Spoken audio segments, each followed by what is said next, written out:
Netflix की series विवादों में फंसी। घूसखोर पंडित पर लखनऊ में दर्ज हुआ एफआईआर। योगी आदित्यनाथ के आदेश पर दर्ज हुआ केस। मनोज बाजपेयी निभा रहे हैं मुख्य भूमिका।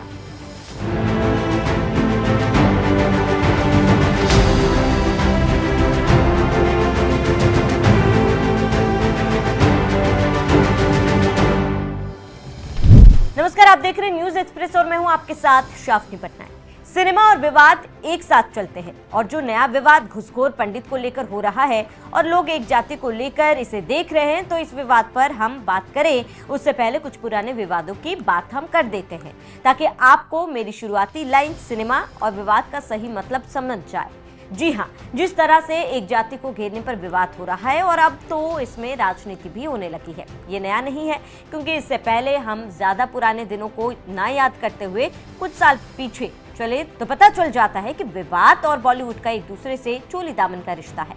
कुछ साल पहले एक फिल्म आई थी लक्ष्मी बॉम्ब। फिर क्या था, इसको लेकर सोशल मीडिया पर कोहराम मच गया और कहा जाने लगा कि आखिर क्यों धार्मिक प्रतीकों के साथ मजाक किया जा रहा है। फिर एक तरफ से अभियान शुरू हो गया और आखिरकार फिल्म मेकर को विरोध के सामने झुकना पड़ा और फिल्म का नाम बदलना पड़ा और बॉम्ब की जगह लक्ष्मी के नाम पर फिल्म रिलीज करनी पड़ी। इस तरह से काफी अनगिनत फिल्में हैं जिनके नाम, डायलॉग और फिल्मांकन को लेकर विवाद हुआ है। पद्मावत, इतिहास और भावनाओं के बीच फंसी फिल्म। करनी सेना ने फिल्म पर इतिहास से छेड़छाड़ का आरोप लगाया।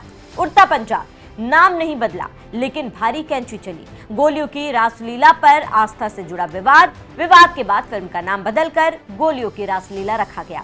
फिल्म लवरात्रि को लेकर नवरात्रि को जोड़ा गया। सलमान खान ने खुद आगे आकर फिल्म का नाम लवयात्री किया। शाहरुख खान और इरफान खान की बिल्लू बार्बर था। विवाद के बाद बार्बर को हटाकर बिल्लू किया गया। जजमेंटल है क्या, इसे मेंटल से जोड़ा गया। विवाद के बाद इस फिल्म का नाम जजमेंटल हुआ। इस तरह आप समझ सकते हैं कि कैसे बॉलीवुड और विवाद एक साथ चले हैं। ठीक उसी तरह अब नेटफ्लिक्स पर आने वाली फिल्म घूसखोर पंडित फंस गई है।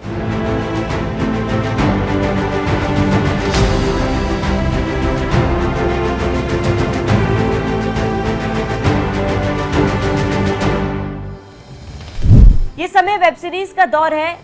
ओटीटी प्लेटफॉर्म्स ने फिल्म और सीरीज देखने का नजरिया बदल दिया है। नई कहानियां, नए किरदार और नए प्रयोग सामने आ रहे हैं। लेकिन अब एक वेब सीरीज ऐसी आई है जो रिलीज से पहले ही विवादों में फंस गई है। नाम है घूसखोर पंडित।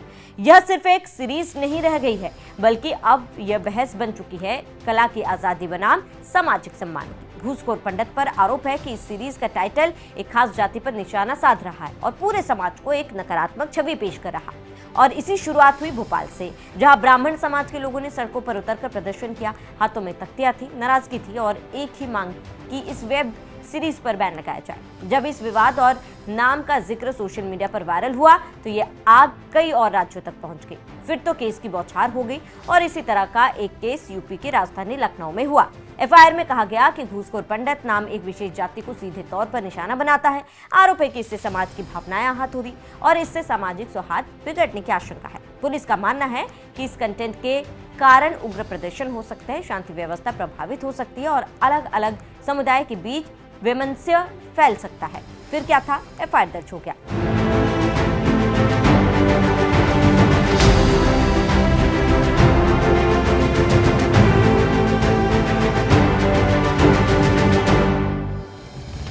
अब खबरों की माने तो इस मामले में एक अहम बात ये रही कि हजरतगंज थाना प्रभारी विक्रम सिंह ने स्वतः संज्ञान लेते हुए मुकदमा दर्ज किया। मतलब किसी औपचारिक शिकायत का इंतजार नहीं किया गया।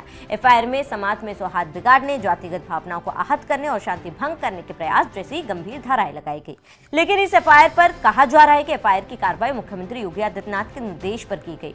आप जानते हैं कि सीएम योगी इससे पहले भी कई मौकों पर कह चुके हैं कि यूपी में सामाजिक सौहार्द बिगाड़ने, धार्मिक या जातिगत भावनाओं को आहत करने जेल जाएंगे। इससे आप समझ सकते हैं कि कैसे देखते ही देखते वेब सीरीज फंसती जा रही है। अब सवाल ये है कि क्या ओटीटी प्लेटफॉर्म्स कंटेंट की संवेदनशीलता को लेकर पर्याप्त सावधानी बरतते हैं? क्या सिर्फ क्रिएटिव फ्रीडम के नाम पर किसी पूरे समाज का समुदाय को बदनाम किया जा सकता है? पंडित को लेकर विरोध कर रहे लोगों का कहना है कि पंडित शब्द एक पहचान है, सम्मान है और उसे घूसखोर जैसे शब्द के साथ जोड़ना पूरा समाज को अपमानित करना है। उनका तर्क है कि अगर कहानी किसी व्यक्ति विशेष की है तो नाम किसी जाति से जोड़कर क्यों रखा गया? क्या इससे यह संदेश नहीं जाता कि पूरा समाज भ्रष्ट है? तो दूसरी तरफ सवाल उठ रहा है कि क्या अब कहानी कहने पर भी सेंसर लगेगा? पेशे, अपमान या सामाजिक पहचान पर आधारित किरदार दिखाना अपराध है। फिल्म और वेब सीरीज फिक्शन है, पूरे समाज की तस्वीर नहीं। लेकिन सवाल यही है कि जब कोई टाइटल की सीधे एक समुदाय को इंगित करे तो क्या उसे सिर्फ फिक्शन कहकर टाला जा सकता है? क्या अभिव्यक्ति की आज़ादी की भी कोई सीमा होती है? और अगर किसी कंटेंट से सामाजिक तनाव बढ़ने की आशंका हो तो क्या राज्य को हस्तक्षेप नहीं करना चाहिए? घूसखोर पंडित आज सिर्फ एक वेब सीरीज नहीं बल्कि एक बहस है।